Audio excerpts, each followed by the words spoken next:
Muhammadin wa ala alihi wa sahbihi ajma'in. Bapak Ibu jamaah pengawasan akad bagi rahimahullah. Alhamdulillahirabbil alamin. Semoga kula panjenengan nggih akan syukur wonten ngarsanipun Allah Subhanahu wa taala ingkang wonten ing injang menika tasih paring nikmat nikmat sehat saged tindak mriki inggih nikmat hidup panjenengan saged menghirup udara segar menikmati hari Ahad pagi tanggal 11 Mei 11 Mei kalih ewu selangkung bertepatan dengan tanggal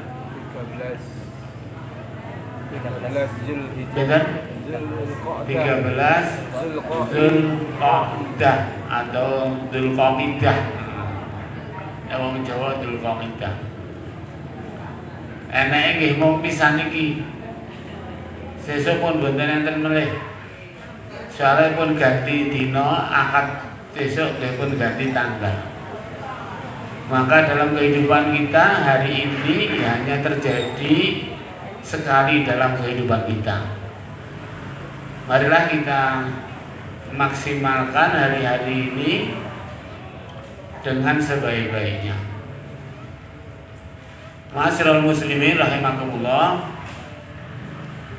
Kesempatan kula lan panjenengan dipun paringi sehat, dipun paringi saged nindakaken panggesangan wonten ing kesempatan menika.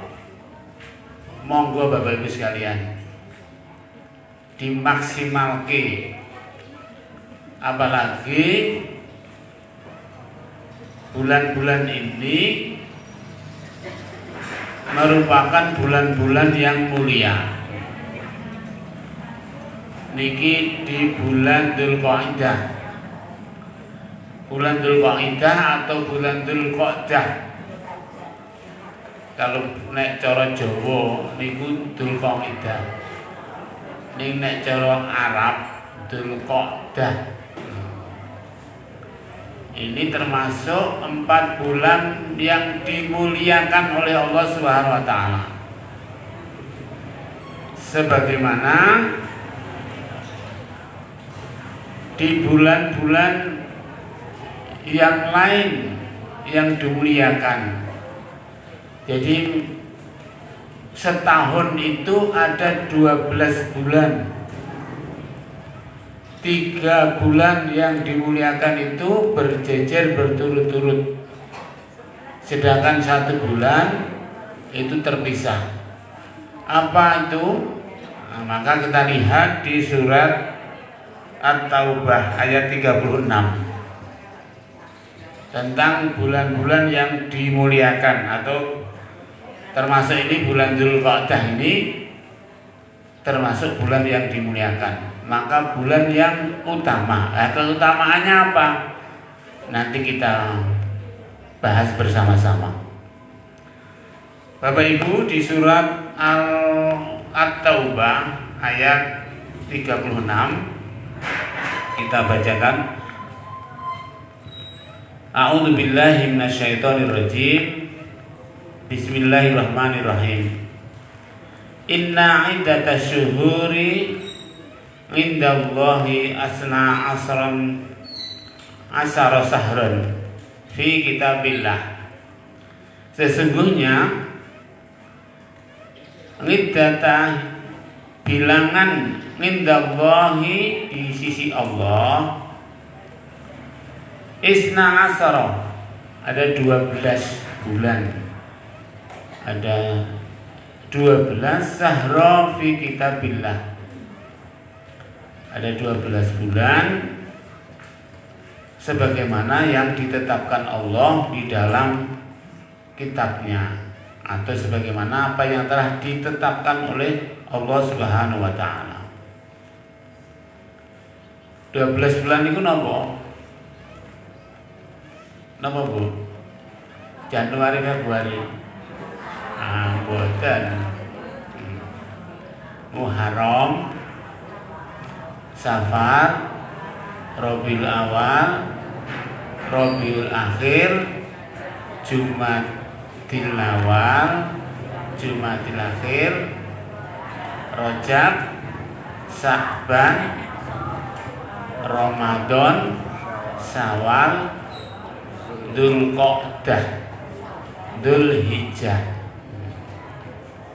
Nek niku bulan-bulan Arab, tapi dimodifikasi oleh Sultan Agung jadi bulan Jawa.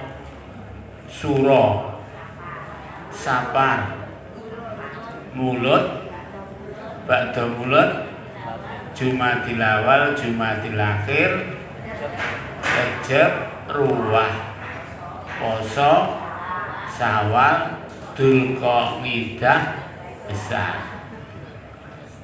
Apal sing pundi, Bu? Jawa. Apal sing Jawa.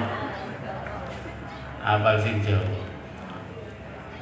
Nek cah-cah sakniki mungkin luwih apal sing Januari, Februari, Maret, karena memang tidak dibiasakan dari kecil. Maka nek dibiasakan ya nanti apal. Dari ngapal itu mungkin bisa disingkat-singkat.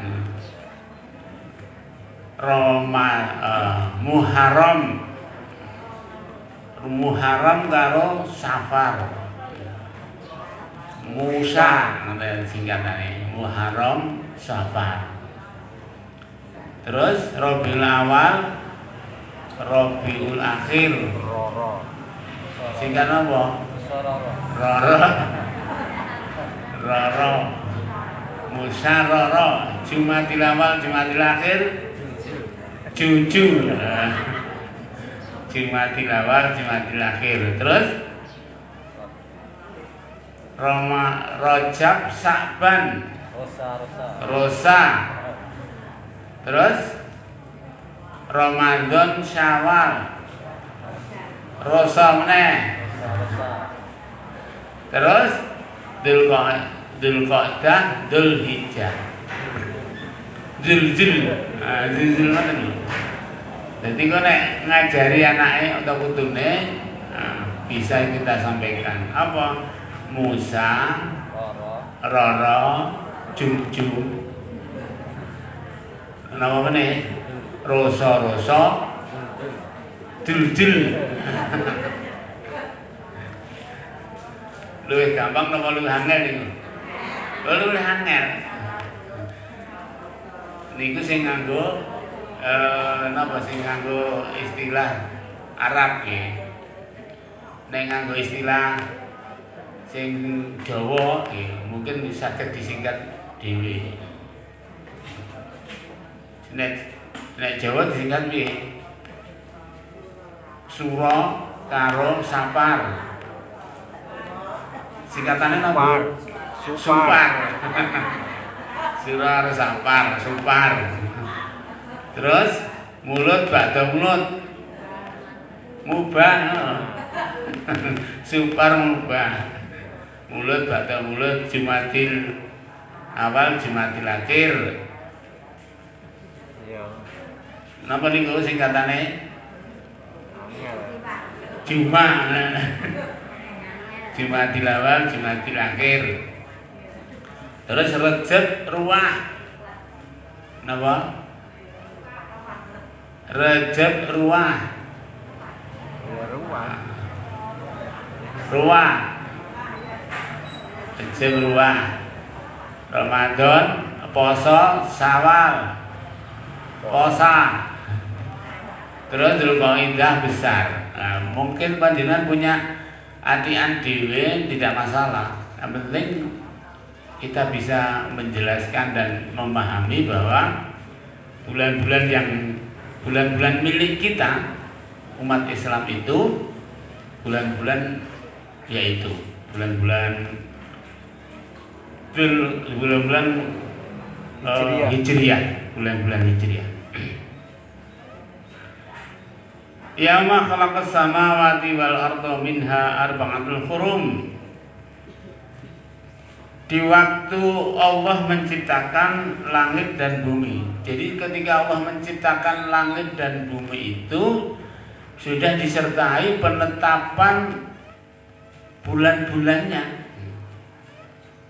Jadi dulu sekali, urungnya Januari, Februari, Maret itu Allah sudah menciptakan langit dan bumi itu sudah disertai dengan menamai bulan-bulannya di setiap di 12 bulan dalam satu tahunnya. Tapi kita lebih familiar dengan bulan-bulan Masehi daripada bulan-bulan Hijriyah. Nah, maka saat ini dibalik. Maka kalau kaidah persuratan di Muhammadiyah itu bulan Hijriyahnya di atas. Bulan Hijriyahnya di atas, kemudian bulan Masehinya di bawah. Itu kaidah persuratan di. Untuk apa? Ya untuk kita menyemangati terus mengingat terus bahwa bulan-bulan Hijriah itu adalah bulan kita.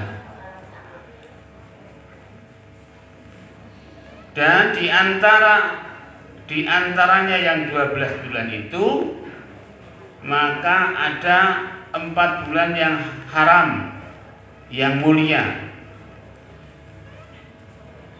Dzalika dinul qayyim, itulah ketetapan agama yang lurus. Wala tadlimu fihinna anfusakum, dan janganlah kalian menganiaya diri kalian di bulan-bulan itu. Wa qatilu musyrikina kafatan kama yuqatilunakum kafah, maka perangilah kaum musyrik sebagaimana mereka memerangi kalian semua. Dan ketahuilah bahwa Allah berserta orang-orang yang bertakwa. Wa'lamu annallaha ma'al muttaqin, dan ketahuilah Allah bersama orang-orang yang bertakwa.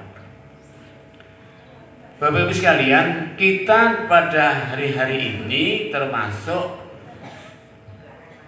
memasuki di bulan Dzulqa'dah atau Dzulqa'idah. Dzulqa'idah itu salah satu 4 bulan yang disepakati oleh orang Arab yang telah ditetapkan oleh Allah Subhanahu wa taala menjadi bulan yang mulia selain bulan Muharram, Rajab dan Dzulhijjah. Jadi 4 bulan yang mulia dimuliakan itu adalah 3 bulan berturut-turut dimulai dari bulan Dzulqa'dah atau Dzulqa'idah. Yang berikutnya adalah bulan Dzulhijjah atau besar. Yang berikutnya adalah bulan Muharram atau Suro. Ini 3 bulan berturut-turut bulan-bulan yang dimuliakan. Yang terpisah adalah bulan Rajab. Apa yang dianjurkan ketika kita memasuki bulan-bulan Muharram itu, yang pertama di ayat ini adalah janganlah kalian menganiaya diri sendiri. Menganiaya diri sendiri itu apa? Ya bagian kita berbuat kedzaliman. Berbuat kedzaliman itu apa? Yang paling besar kedzaliman itu adalah kesyirikan. Inna syirka la dzulmun adzim. Sesungguhnya syirik itu adalah kedzaliman yang besar. Tetapi banyak di antara kita di bulan-bulan Muharram, di bulan-bulan yang dimuliakan itu justru melakukan kesyirikan yang besar. Coba nek bulan Suro. Nah, nek bulan Suro do ngopo? Do itu minta syirik apa ora? Padahal harusnya itu dilarang. Tidak boleh umat Islam melakukannya. Ngetipleng tekan Solo. Golek apa? Golek telitong. 3 mulih. dienggo jimat. Jare marai berkah. Ora marai ayu, mbok nek marai ayu dienggo pupur ngono. Nah itu harusnya tidak dilakukan dimanapun tempatnya, kapanpun waktu itu berada kita. Apalagi di bulan-bulan yang mulia, maka tidak boleh itu dilakukan.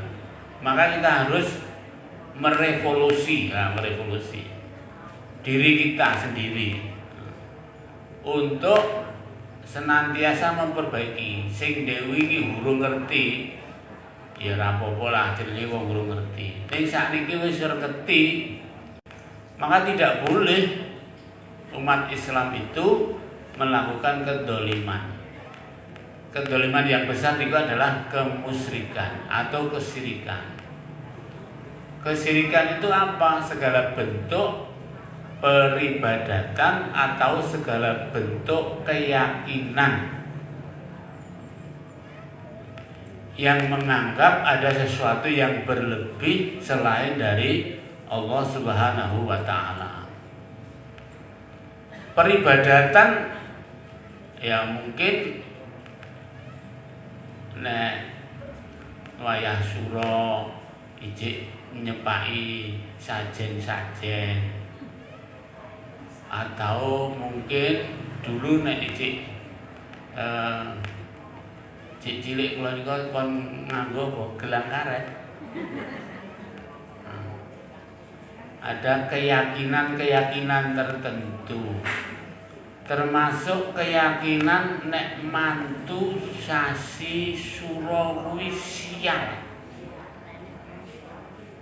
Ini loh, itu keyakinan itu. Keyakinan yang seperti itu bagian dari kesyirikan. Maka karena itu bulan-bulan baik, mula aja duwe keyakinan yang tidak baik, keyakinan yang menimbulkan kesyirikan. Sing mantu bulan suro ya ora apa-apa akeh. Maka nek cah cilik-cilik niku tak takoni, Gusti Allah karo setan menang ndi? Nek cah cilik-cilik tipean iki. Menang setan. Bu, orang mungkin cah cilik-cilik Gusti Allah karo setan menang Gusti Allah lho, Pak. Karena Allah itu yang menjadikan setan, yang menciptakan. Tetapi kalau kita orang-orang tua kadang mau mengikuti dukun Tuhan, belum bisa lepas keyakinan itu, kogek, masih ada pikiran-pikiran seperti itu, kogek. Nah itu yang harus kita kikis sedikit demi sedikit. Syukur iso frontal itu lebih bagus. Enggak apa-apa bagus sekalian. Di bulan-bulan yang mulia itu kita melaksanakan kegiatan-kegiatan yang bagus. Maka dianjurkan di bulan-bulan yang mulia itu kita memperbanyak ibadah. Karena amalan kebaikan yang kita laksanakan di bulan-bulan yang utama adalah dilipat gandakan pahalanya. At-Tabari menyebutkan dalam tafsirnya bahwa keistimewaan bulan Dzulqa'dah sebagai bulan yang suci dan bulan yang diagungkan, bulan yang penuh kehormatan, maka di dalamnya amalan yang baik akan dilipat gandakan. Apa yang dilipat? Pahalanya. Sedangkan amalan yang buruk juga akan dilipat gandakan dosanya. Ini menurut pendapat Imam At-Tabari. Bu, mpun wani dilipat gandake dosane. Hah? Wani mboten. Dosane wis akeh kok, apa meneh dilipat gandakan. Tambah tili-tili. Maka itu harus keyakinan yang tidak betul harus kita hilangkan. Keyakinan yang tidak betul. Pokoknya Allah itu pasti perintahnya dan larangannya pasti akan memberikan yang terbaik buat kita. Maka setiap larangannya harus kita jauhi. Setiap perintahnya harus kita laksanakan. Sesuk wanira nek mantu wayah sura. Hah? Wani betul, Pak? Oh. Wani, malah sing teko engko akeh ora nek barengane. Selo lah. Selo, soalnya nek wayah besar. Angger minggu iki mesti loro, telu. Apa ora nek dina liyane. Padahal dul kok idah itu juga bagus ya. Niki pun enten undangan dereng, burung tau melan. Burung enek. Ya enek ning ora kaya nek besar. Ora kaya nek besar. Sura engko makpet. Ora enek. Perai melan. Baik, Bapak Ibu sekalian. Jadi janganlah kita berbuat kedoliman. Yang kedoliman yang paling besar adalah kesyirikan, sebagaimana saya sampaikan tadi. Maka di bulan-bulan Muharram atau di bulan-bulan yang diharamkan harusnya kita memperbanyak kebaikan agar kebaikan itu dilipat gandakan dan menghilangkan dosa-dosa atau kedoliman-kedoliman. Kemudian yuqatilu musyrikina ka'afah kama yuqatilu nakum ka'afah. Perangilah orang-orang musyrik semuanya sebagaimana mereka memerangi kalian. Nah, ini pernah terjadi juga di bulan Dzulqa'dah, yaitu kaum muslimin di Madinah perang melawan Bani Quraidah. Bani Quraidah itu terjadi di bulan Dzulqa'dah yang harusnya tidak terjadi peperangan. Tetapi mengapa itu terjadi peperangan? Karena Bani Quraidah itu telah berkhianat terhadap perjanjian yang dilakukan oleh Rasulullah SAW dengan orang-orang Yahudi di Madinah. Jadi ibu sekalian, Bani di Madinah itu jauh sebelum Rasulullah hijrah ke Madinah itu sudah ada orang-orang Yahudi. Jadi orang-orang Yahudi itu membaca kitab. Dari kitab yang di Taurat itu sudah disebutkan nanti bahwa ada nabi yang yang akan turun di akhir zaman. Nanti akan juga ada di Madinah, akan ada di Mekah, itu sudah dia baca. Sehingga orang-orang Yahudi itu ingin menyongsongnya, mendapatkan kenabian itu. Tetapi karena nabi yang di Arab itu lahir bukan dari jalur golongan Yahudi, lahirnya bukan dari jalur Nabi Yakub yang dikenal dengan Israel itu, tetapi lahir dari turunnya Nabi Ismail. Nah, maka mereka gigot. Mereka tidak mempercayainya. Nah, ini kan kesombongan Yahudi. Jadi di Madinah itu ada Bani Nadir, ada Bani Qainuqa, ada Bani Quraidah. Yang itu juga orang-orang Yahudi di Madinah itu juga yang sering memprovokasi Dan ketika sebelum Rasulullah hijrah itu mereka sudah menguasai Madinah. Hingga suku asli orang Madinah, Aus dan Khazraj itu sering berperang.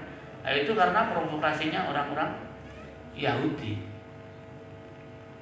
Nah, ketika terjadi perang Ahzab, kenapa bu perang Ahzab? Perang Ahzab itu bisa disebut juga perang Khandaq. Perang Khandaq itu perang yang ketika Rasulullah itu membuat parit sing dugi Madinah riyen piknike tekan Khandaq mboten sing umroh niku tekan piknike tekan Khandaq mboten. Jadi paritnya itu dalam dan lebar. Itu digali mengelilingi kota Madinah. Nek jarang ya Israel ora iso meloncat. Nek wong apa meneh. Jadi jero. Itu idenya Salman Al-Farisi. Seorang dari Persia yang kepingin ketemu nabinya, itu sampai direwangi membara ke Mekah. Pengen idenya itu. Nah, kemudian membuat parit itu luar biasa. Tanah di sana wis bebatuan, jero. Kemudian sepanjang kota Mekah itu berapa kilo. Jadi luar biasa umat Islam ketika itu. Karena apa? Untuk menangkis serangan dari kaum musyrikin dari Quraisy, dari Mekah. Nah, ternyata Bani Quraidah ini berkhianat. Berkhianatnya apa? Kerjasama dengan Quraisy. Jadi menikam dari belakang. Rasulullah menghadapi musuh dari kaum kafir Quraisy dari Mekah. Dari dalam sendiri orang-orang Bani Quraidah itu juga berusaha untuk melawan. Pripun atau liwat kira-kira. Jadi luar biasa ini. Luar biasa himpitan perjuangan Rasulullah SAW itu untuk menegakkan kalimat Allah itu perjuangannya luar biasa. Sehingga sampai saat ini kita bisa merasakan Islam itu hadir di sini. Maka ketika itu kemudian diperangilah Bani Quraidah setelah orang-orang yang berkemah, orang-orang kafir Quraisy berkemah di luar kota Madinah beberapa hari, sampai kemudian Allah mendatangkan angin yang kencang dan sangat dingin hingga kemahnya porak-poranda. Kemudian juga orangnya sudah tidak kuat dengan hempasan angin yang luar biasa itu. Maka kafir Quraisy itu kemudian kembali ke Mekah. Jadi tidak ora iso mlebu Madinah dan dia kembali. Nah, setelah itu Rasulullah menghadapi orang-orang Bani Quraidah itu. Jadi karena apa? Jadi untuk perang ini karena mereka sudah memulai, ya nggak apa-apa. Perangilah sampai semuanya, sehingga orang-orang yang laki-laki dari Bani Quraidah itu semuanya dibunuh. Ini juga terjadi di bulan Dzulqa'dah. Wa'lamu annallaha ma'al muttaqin, dan ketahuilah Allah bersama orang-orang yang bertakwa. Bapak-Ibu sekalian rahimakumullah, bulan Dzulqa'dah juga disebut bulan haji, karena di bulan itu Rasulullah melaksanakan ibadah haji, mulai persiapan melaksanakan ibadah haji. Karena perjalanan Madinah sampai di Mekah itu juga memakan waktu. Jadi sudah persiapan. Tapi kalau di sini juga bulan Dzulqa'dah ini sudah mulai bulan haji. Ini yang haji sudah mulai berangkat. Nah, jamaah haji Karangdowo terbagi dalam 4 kloter. Kloter 74, satu orang Ibu Dokter Dewi itu berangkat pada tanggal 23 Mei jam 4 pagi. Kemudian kloter 75 itu berangkat 15 orang dari KBI Arafah, berangkat jam 7 pagi. Kemudian kloter 76 4 orang dari MTA berangkat jam 11 siang. Kemudian kloter 77 dari Nurul Rumah itu berangkat 11 orang, berangkat jam 5 sore. Jadi besok sehari penuh untuk pemberangkatan ini.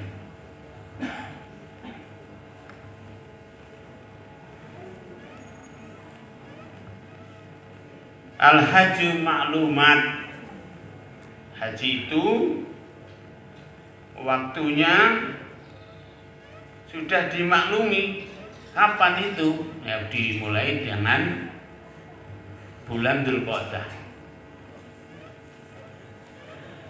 Ibnu Katsir mengemukakan yang dimaksud maklumat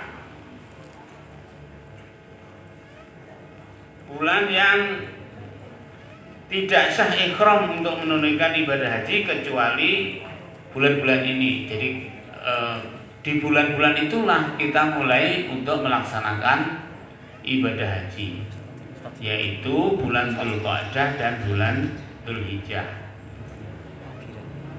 atau bulan Muharram dan Rajab, yang bulan-bulan yang mulia. Termasuk juga sebenarnya umroh di bulan Dzulqa'dah itu, karena Nabi juga sering umroh di bulan Dzulqa'dah. Ketika perjanjian Hudaybiyah itu juga mau umroh di bulan Dzulqa'dah, tetapi tidak bisa karena dicegat. Kemudian terjadi perjanjian Hudaybiyah. Umrohnya atau hajinya harus ditunda setahun lagi.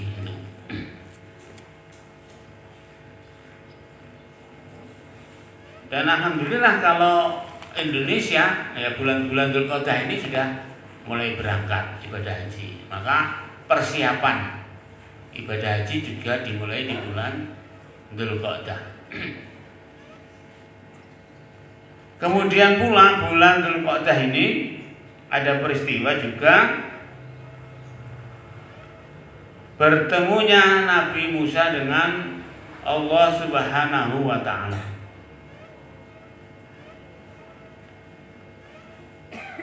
Pertemuan Nabi Musa dengan Allah Subhanahu wa ta'ala yang saat itu masa 30 malam yang dijanjikan oleh Allah kepada Nabi Musa untuk bertemu dengannya terjadi di bulan Dzulqa'dah.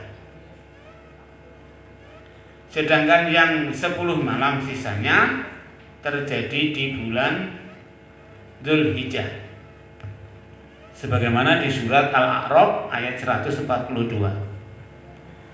Wa wa'adna Musa salasina lailatan wa atmamnaha bi'asri fatamma miqatu rabbahi arba'ina lailatan faqala Musa li akhihi Harun uhlufni fi qaumi fa asli lana tattabi sabilal mufsidin. Dan telah kami janjikan kepada Musa, yaitu akan memberikan Taurat sesudah berlalu waktu 30 malam. Dan kami sempurnakan jumlah malam itu dengan 10 malam lagi. Jadi 30 malam di bulan Dzulqa'dah ditambah 10 malam di bulan Dzulhijjah. Maka sempurnakanlah waktu yang telah ditentukan Tuhannya, yaitu 40 malam. Dan berkata Musa kepada saudaranya yaitu Harun, gantikanlah aku dalam memimpin kaumku, dan perbaikilah, dan janganlah kamu mengikuti jalan orang-orang yang membuat kerusakan. Nah, itu jadi ketika Musa menghadap Allah di bulan Dzulqa'dah dan bulan Hijjah itu, kenabiannya di umatnya diserahkan kepada Harun saudaranya. Nah, setelah itu kemudian ada peristiwa itu Samiri ya, istilah Samiri. Gawe sapi sing iso muni. Nah, terus orang-orang ketika ditinggal Nabi Musa itu melengos dengan ajaran Nabi Musa. Nah, itu di bulan Dzulqa'dah. Jadi bulan yang sangat mulia. Makanya monggo kita gunakan kesempatan di bulan Dzulqa'dah ini dengan juga kegiatan-kegiatan yang mulia.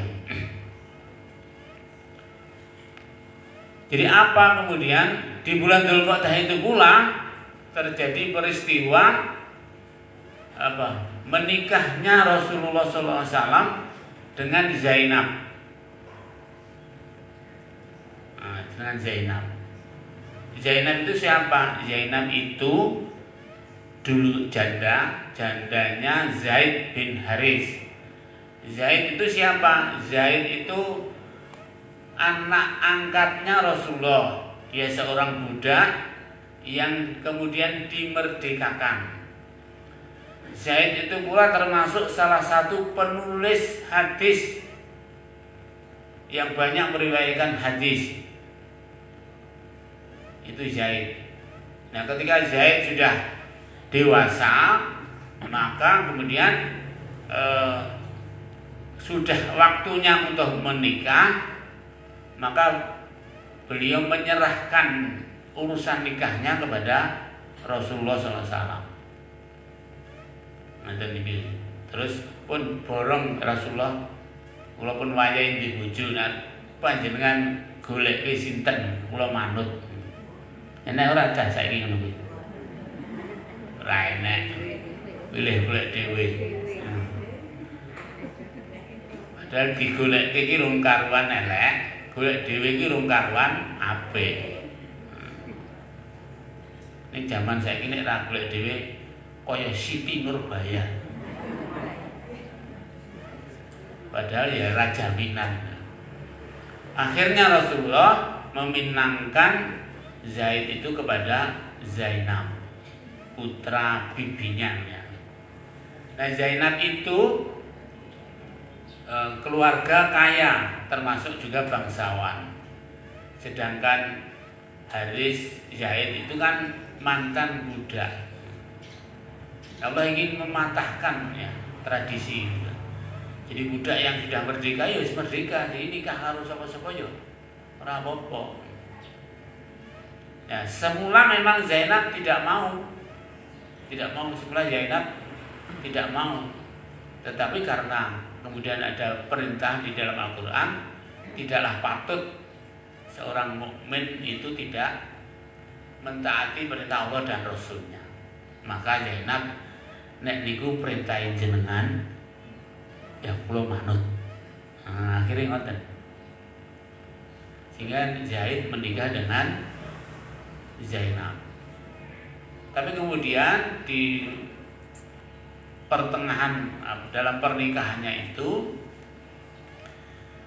mereka tidak bisa menjaga keberlangsungan pernikahannya. Zainab itu termasuk orang yang keras, disiplin. Zaid itu termasuk orang yang lembut, sehingga Zaid tidak kuat, tidak sabar, sehingga di tahun pertama itu sudah ingin menceraikan Zainab. Kemudian diberitahu oleh Rasul, coba bersabarlah, sabar. Tetapi memang kemudian Zaid tidak sabar, sehingga kemudian terjadilah perceraian itu. Nah, setelah terjadi perceraian itu, kemudian turunlah ayat yang memerintahkan Rasulullah untuk menikahi Zainab. Ini Bu. Jadi Rasulullah menikah dengan Zainab itu juga di bulan Dzulqa'dah. Jadi jenengan neng sasi Dzulqa'dah yo ora apa-apa. Mencontoh Rasulullah sallallahu alaihi wasallam yang menikah di bulan Dzulqa'dah dengan Zainab. Juga ingin mematahkan bahwa janda mantane anake angkat iku ora apa dinikahi. Yang dulu ketika itu zaman di Arab sana itu tabu. Jadi pernikahan yang dilakukan oleh Haris, Zaid dan Zainab maupun Rasulullah dengan Zainab itu sebagai pendidikan bagi umat Islam bahwa sesungguhnya tradisi-tradisi keyakinan zaman yang dahulu itu mantan budak itu ora entuk nikah karo wong itu terpatahkan. Kemudian juga mantane anak angkat kuwi ora iso dinikahi juga terpatahkan. Sehingga sebagai pembelajaran buat umatnya bahwa apa yang dilakukan oleh tradisi-tradisi Arab itu oleh Islam dihapuskan.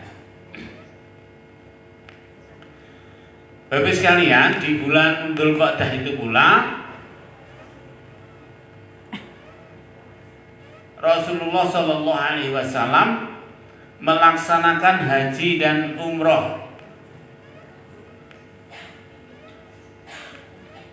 sebagaimana diriwayatkan oleh hadis Bukhari dan Muslim melalui Anas bin Malik. Dicatatkan anna Rasulullah sallallahu alaihi wasallam i'tamara arba'atul Umari ibnu Umar kulluhum fi di qa'dati illa allati ma'a hajjatihi umratan min Hudaybiyah aur zamanal Hudaybiyah fi di qa'dati wa umratan minal ami muqbili fi di qa'dati wa umrati min Ji'ronah haitsu qasama anna ima Hunaini fi di aqdati wa umrata ma'a hajjatihi. Sesungguhnya Rasulullah SAW melakukan umroh 4 kali, semuanya di bulan Dzulqa'dah, kecuali umroh yang mengiringi haji beliau. Jadi umroh Rasulullah itu di bulan Dzulqa'dah. Ora kaya wong Indonesia nggih. Wong Indonesia kuwi nek munggah kaji ngono sisan umroh. Dan terus metu lagi neng apa mikot niat umroh terus umroh meneh. Jadi pas ibadah haji itu sisa nyucuk ke umroh. Banyak yang seperti itu. Rasulullah umrohnya 4 kali, semuanya di bulan Dzulhijjah, kecuali ketika beliau haji, yaitu haji yang terakhir. Yang pertama umroh dari Hudaybiyah di tahun perjanjian Hudaybiyah, juga di bulan Dzulqa'dah. Kemudian umroh di tahun berikutnya di bulan Dzulqa'dah pula, berangkat dari Ji'ronah. Nah, ini di neng kono kabeh. Di mana beliau membagi harta rampasan perang Hunain. Dan umroh yang ketiga adalah ketika beliau haji, di haji wada'nya. Itu beliau melakukan haji kiron. Jadi umroh dulu baru haji.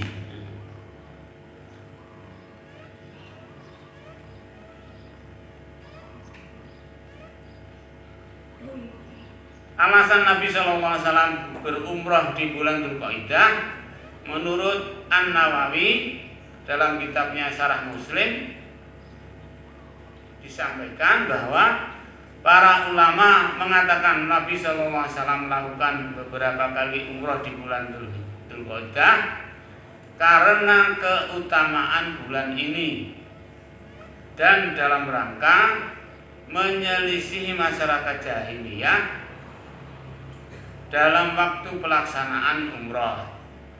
Karena orang-orang jahiliyah berkeyakinan bahwa umroh di bulan Dzulqa'dah adalah perbuatan yang sangat kurang ajar.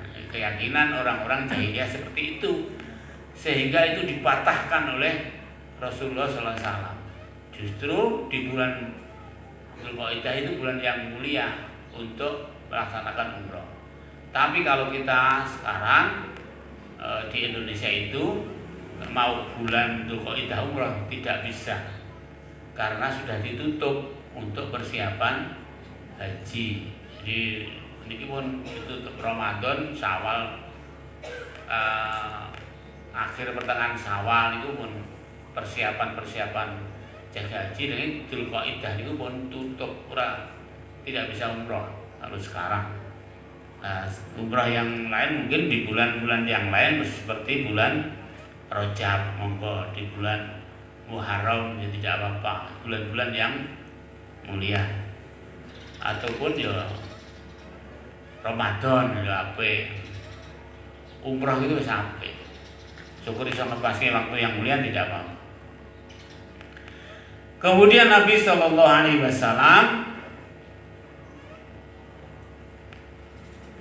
melakukan umroh di bulan ini beberapa kali sebagai puncak penjelasan yang menunjukkan bolehnya umroh di bulan Dzulqa'dah, serta membantah keyakinan orang-orang jahiliyah yang menyatakan bahwa umroh di bulan Dzulqa'dah itu suatu kekurangan ajaran. Kemudian yang kedua yang perlu dilaksanakan atau kita lakukan di bulan-bulan Dzulqa'dah itu adalah menjauhi perbuatan maksiat, zalim dan kekufuran. Sebagaimana sudah kami sampaikan di depan, wala tatlimu fina anfusakum, janganlah kalian menganiaya diri kalian di 4 bulan-bulan yang mulia itu, yakni menganiaya terhadap diri sendiri dalam perbuatan maksiat dan dosa. Sebagaimana pula perbuatan maksiat yang dilakukan di kota Mekkah atau kota-kota yang dimuliakan, dosanya juga akan dilipat gandakan. Sebagaimana firman Allah, "Faman yurid fihi bihati bidzulmin nudzikhu min adzabin alim." Dan siapa yang dimaksud di dalamnya melakukan kejahatan secara zalim, niscaya kami rasakan kepadanya siksa yang pedih. Maka di bulan-bulan haji itu ketika orang-orang juga melaksanakan ibadah haji itu, maka dilarang membunuh, mencabuti tanaman, dan kegiatan-kegiatan yang larangan-larangan haji itu. Karena itu perbuatan yang dosa. Terlebih itu di kota yang dimuliakan, kota suci. Maka ketika perbuatan kebaikan dilipat gandakan dosanya, perbuatan kemaksiatan juga dilipat gandakan dosanya. Maka pun adoh-adoh saka Indonesia tekan Arab tekan Mekah kono nek guru nang kono guru arep ngrasani maneman ragate. Nang kono guru ngarep ribahe gak adoh-adoh. Wis tekan kono terus munggah ngaji kok tibake guru tekan kono guru rasan-rasan tanggane. Rasan-rasan koncone. Terus apa sithik dadi jidal. Engkelan. Nah, maka wala rafas, wala jidal, wala khusuk. Orang kena rafas, omongan sing rusuh. Kemudian jidal, engkel-engkelan. Nah, ini yang menjadi perhatian kita sekalian ketika haji maupun umroh. Walaupun tidak haji dan umroh ya sebaiknya tidak dilakukan. Nek orang ngeyel iki ora marep masalah. Rumangsane nek ngeyel iki bangga. Padahal salah ngeyel. Itu menunjukkan kebodohan. Jadi monggo untuk di bulan-bulan yang seperti ini kita maksimalkan pahalanya dengan memperbanyak amal soleh. Nah ini yang memperbanyak amal soleh. Al-hajju asyhurun ma'lumat, faman farada fihinnal hajja wala rafasa wala fusuqa wala jidal. Nah ini sudah saya sampaikan tadi. Wala rafasa wala fusuqa wala jidala fil hajj. Wa taf'alu min khairin ya'lamuhu Allahu wa tazawwadu fa inna khairaz zati taqwa wattaqullah wattaquni ya ulil albab. Musim haji adalah beberapa bulan yang sudah dimaklumi. Barang siapa yang menetapkan niatnya dalam bulan itu untuk mengerjakan ibadah haji. Jadi ketika sudah meniatkan ibadah haji lho Bu, ora ketika haji lho ya. Nek wis niat haji, nah, mulai dari niat itu ora nek wis tidak haji, tapi mulai dari kita melaksanakan niat haji itu, maka tidak boleh rofas, tidak boleh fasik, tidak boleh pula berbantah-bantahan di dalam masa mengerjakan haji. Dan kerjakan apa yang kalian kerjakan, dan apa yang kalian kerjakan berupa kebaikan, niscaya Allah akan mengetahui.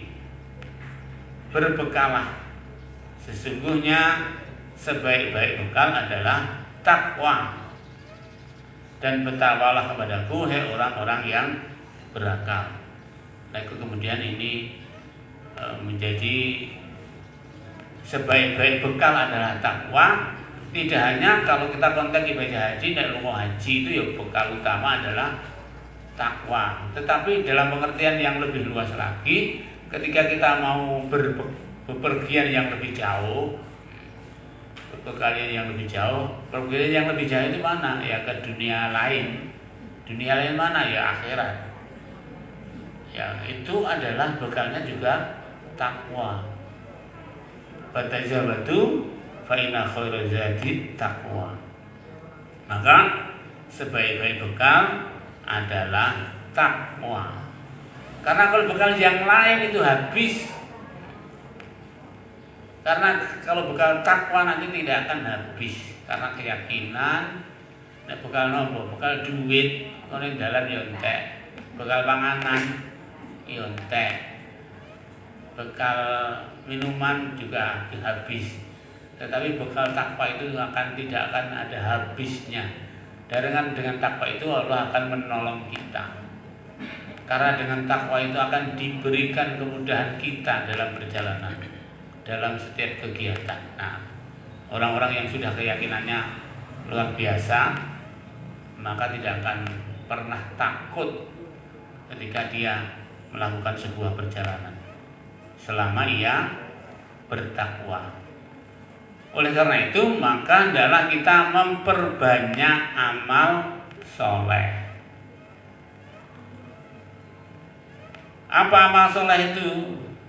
Yang perbuatan-perbuatan yang baik, poso, sholat, sedekah, berjuang di jalan Allah, membaca Al-Quran, berzikir, thalabul ilmi, menyambung silaturahim, memuliakan tamu, berkata-kata yang baik, itu semuanya amal soleh.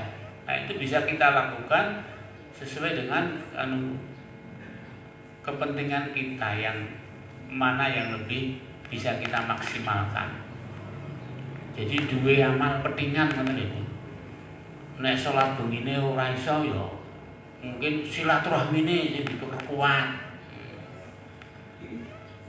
Nek dikire ora iso ya thalabul ilmine diperkuat. Nah, ora berangkat pagi tok. Mungkin kajian nang masjid.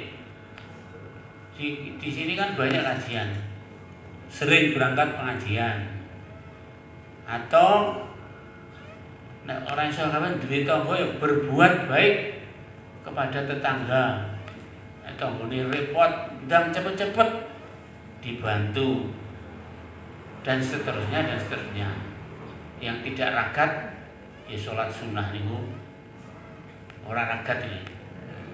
Silaturahmi soal ragat. Jadi orang ragat ora apa-apa, ini kadang poke umum.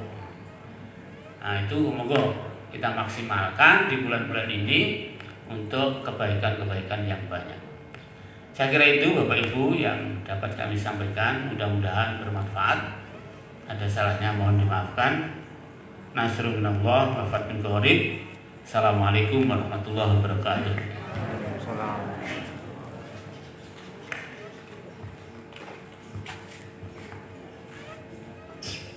Jazakumullahu khairan katsiran dumateng Ustaz Ahsani Basri SAG MPDI atas tausiahnya, mugi-mugi saged menambah keimanan dan ketakwaan kula sami.